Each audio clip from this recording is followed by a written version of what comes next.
پیارے بچوں، آج کی کہانی کا نام ہے نرم دل سونو۔ سونو ایک بہت ہی غریب لڑکا تھا۔ وہ ایک چھوٹے سے گھر میں رہتا تھا۔ اس کا ایک بھائی تھا، اس کا نام تھا بلو۔ بلو بہت چھوٹا سا تھا۔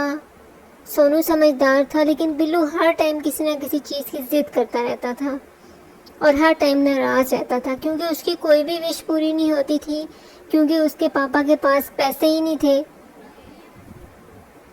اس بات کو لے کے ہمیشہ سونو اداس رہتا تھا، کیونکہ وہ اپنے بھائی بلو سے بہت محبت کرتا تھا۔ پیارے بچوں، سونو صفائی کا کام کرتا تھا۔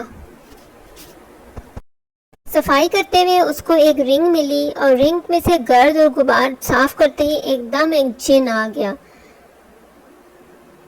جن کو دیکھتے ہی پہلے تو سونو بہت زیادہ گھبرایا، لیکن پھر جن نے کہا کہ میں اس رنگ کا جن ہوں اور میں اب آپ کا غلام ہوں، آپ کی کوئی خواہش ہے تو بتائیں۔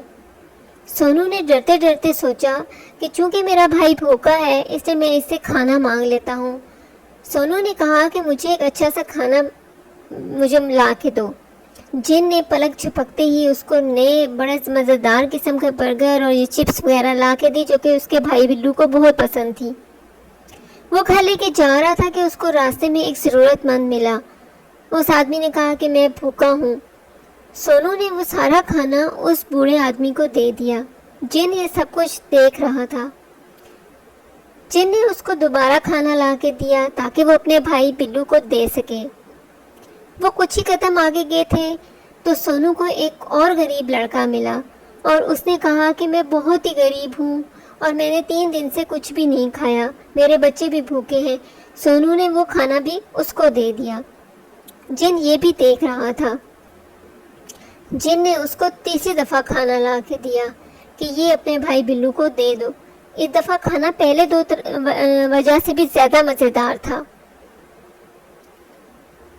سونو کچھ قدم آگے گیا تو اس کو ایک بھکاری ملا۔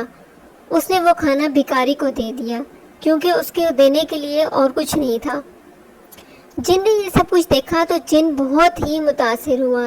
جن نے انعام میں اس کو بہت زیادہ کھانا دیا، بہت سارے پیسے دیے، ایک عالیشان گھر دیا، جس کو دیکھ کے وہ سب گھر والے بہت خوش ہوئے۔ اب بلو اور اس کا باپ اور سونو یہ ایک بہت اچھی زندگی گزارنے والے تھے۔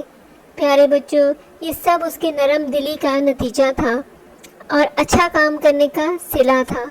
اب وہ ساری زندگی ان سب چیزوں سے لطف اندوز ہوں گے، انہیں کوئی پریشانی نہیں ہوگی اور وہ خوش رہنے لگے۔